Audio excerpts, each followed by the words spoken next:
He would love nothing more than to divide our country based on race, religion, gender, orientation, or immigration status. Because this is the only way he knows he can prevent the solidarity of us working together across all of our differences. Something that is causing real harm and devastation to our communities, we might uncover the truth. And the truth is that this is all by Democrat design. Our inner cities are all by Democrat design, like Chicago, like Baltimore, and like Detroit. Just listen to that for a second. What Ilhan Omar is doing there is a masterclass in political messaging. She talks about unity and division while critics argue that her rhetoric and that of her allies has often deepened the very divides she claims to oppose. She frames Donald Trump as the central threat to solidarity, suggesting that supporting him is synonymous with endorsing chaos. It's a familiar narrative, one we've heard repeated countless times. For many voters, it feels rehearsed, predictable, and disconnected from their day-to-day concerns. But here's where the contrast comes in. Instead of more talking points about oppression and identity politics, we're about to look at a moment that shifts the tone entirely. Candace Owens steps into the White House and delivers a message that directly challenges that worldview. Rather than leaning on slogans, she presents her perspective with blunt clarity and unapologetic confidence. She focuses on issues she believes are ignored or downplayed by mainstream media and progressive leaders. If you thought previous exchanges were sharp and controlled, this one raises the temperature.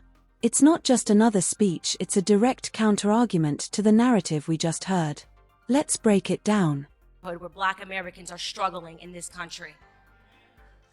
For decades, we have been disrespected by the Democrats.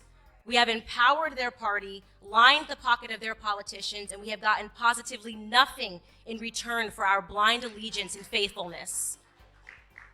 I've recently begun to immerse myself, as I told you all yesterday, in old videos and interviews of Dr. Martin Luther King Jr. And I came across an interview of him from 1964, where he was underscoring the problems that were in Black America at that time, and here's what he mentioned. I will quote: school dropouts, crime rates, illegitimacy, rioting, and other social evils, end quote. I find that list to be really interesting because he spoke that list 55 years ago.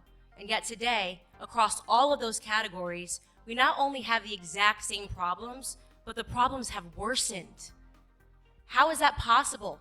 How is that possible in a society that has experienced so much social progress that we are seeing a decline in the Black community? The statistics of illegitimacy, crime rates, and illiteracy have worsened since the time of segregation and Jim Crow. In that same interview, Dr. King said something that I thought was timeless. He said, "It is both socially and morally suicidal to continue a pattern of deploring effects while failing to come to grip with its causes." This is reminiscent of Albert Einstein's famed quote, "Insanity is doing the same thing over and over again and expecting different results." While neither of them could have been possibly speaking to the predicament that we are in today, their words are timeless because for the last 6 decades, Black America has found itself in a rhythm of insanity, voting for the same party over and over again and expecting different results. It is, in my opinion, both socially and morally suicidal that we continue this pattern. Democrats have looked at us in the face and they have sold us worthlessness. They have told us that we cannot, that we need more government assistance, more handouts. We handed them power, and in return, they further diminished our sense of pride, the most important thing that we had, our sense of pride. We allowed their governments to victimize us through the expansion of welfare policies. We allowed them, most importantly, to remove the fathers from our homes, removing the backbone of our families. They knew, the Democrats knew, that without stable households, our children would pursue that paternity elsewhere. They knew that our children would run to the streets. They knew that our youth would grow up and begin to mirror themselves after rappers and basketball players rather than men of high intellect and values and more attainable goals.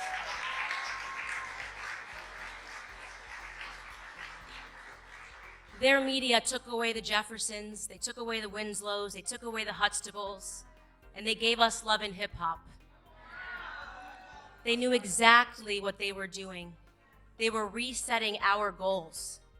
But what they didn't know, what they could have never predicted, was that we might wake up to it one day.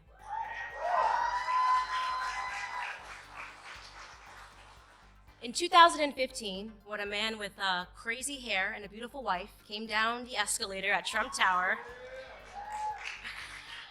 we were at the beginning of a shift. And I'll tell you honestly, I wasn't sure about him. I wasn't sure when he first came down the escalator. I said, isn't that the guy that says you're fired?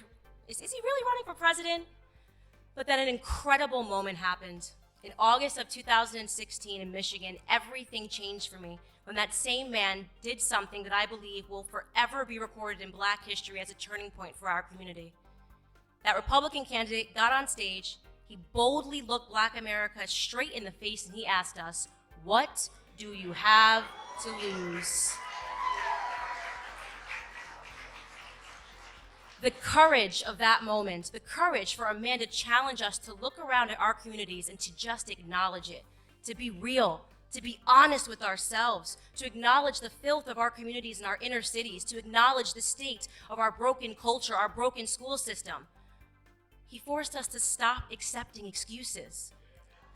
Every single person that is standing in this room stands here because at some point we had the courage to set our pride aside and to realize that for the first time in decades, we had somebody who was telling us the truth.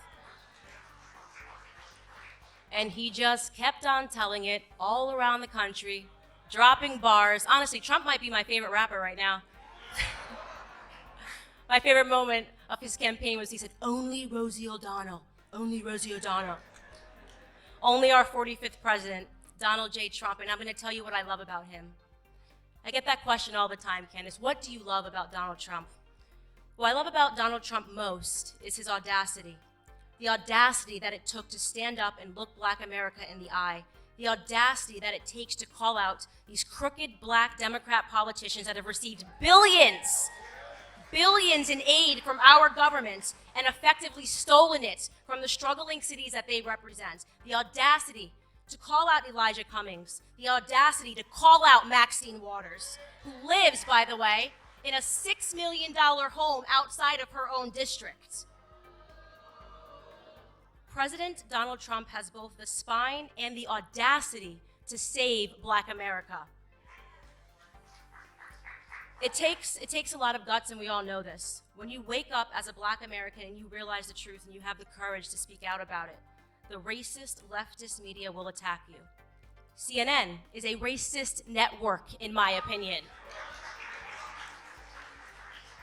I've watched them over the past year sanction the violence of Antifa against Black conservatives. They have referred to all of us last year in this same exact room. CNN referred to all of us as paid puppets. They said we were paid to be in this room because they cannot fathom that we would ever have the courage to stand up and to tell them no more. No more victim narrative, CNN. No more victim narrative, MSNBC. No more telling us that we cannot do something because of the color of our skin. No more fear politics. No more attempts to scare us into voting for you. No more lies, no more half-truths. They attack the one president that has done the absolute most for Black America than any president in American history because they are scared. And I'll tell you what they're scared of. They are scared of no longer being able to control us. They are scared that we are actually waking up to everything that they have done to us. It was Clarence Thomas, Supreme Court Justice Clarence Thomas, in 1991 who warned us against what the Democrats and the media would do to Black people like us. This is what he said, quote, "This is a circus. It's a national disgrace, and from my standpoint as a Black American, it is a high-tech lynching for uppity Blacks who in any way deign to think for themselves, to do for themselves, to have different ideas, and it is a message that unless you kowtow to an old order, this is what will happen to you. You will be lynched, you will be destroyed, you will be caricatured, rather than hung from a tree." How right was Supreme Court Justice Clarence Thomas in the treatment of Black Americans today? It is a national disgrace. But let them continue. Let them continue their attacks on free-thinking blacks. It's not going to stop us in any way from supporting this administration, from supporting people like our honorable Vice President, Mike Pence, who is finally talking about God again on the national stage.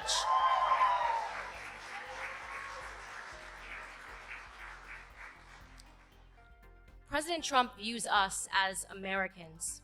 And the answer, of course, to that question is that we had absolutely nothing to lose from taking a chance on him, and now we're winning. We want Trump. We want the victor narrative. We want opportunities. We want to be viewed as Americans first and foremost. And you know, I rarely give him credit, but maybe former President Barack Obama said it best in his Harvard Law School paper when he wrote, "The American dream is to be like Donald Trump."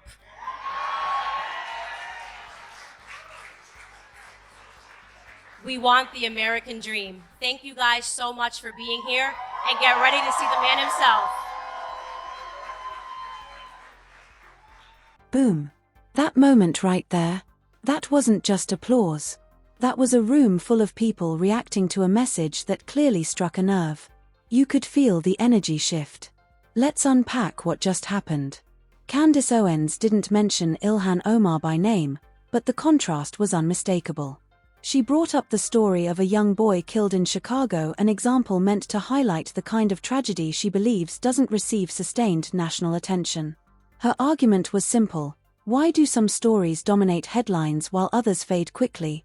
Why do certain narratives get amplified while ongoing violence in major cities often becomes background noise? That question hits at the heart of her broader critique. When politicians talk about solidarity and justice, Owens is asking, where is that same urgency for victims of gang violence in cities that have struggled for decades? If communities in places like Chicago, Baltimore, or Detroit continue to face deep challenges after generations of one-party leadership, she argues that it's fair to question the policies behind those outcomes. Then came the phrase that flipped the script: liberal supremacy. Instead of focusing on accusations of systemic racism from the right, Owens redirected the spotlight onto democratic leadership in urban centers.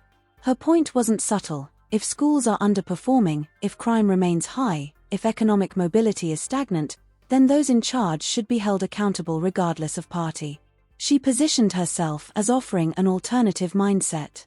Less emphasis on victimhood, more emphasis on agency.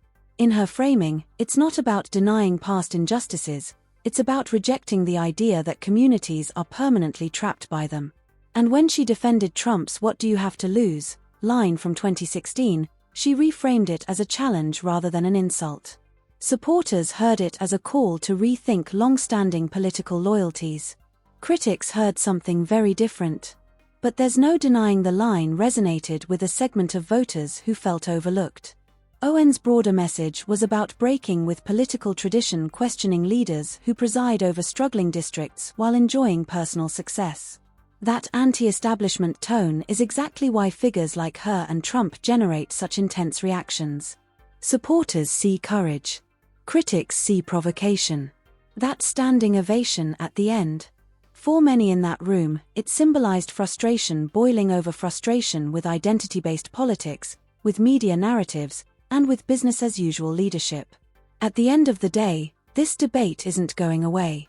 It's about two fundamentally different visions, one that emphasizes systemic barriers and collective responsibility, and another that emphasizes individual agency and political realignment.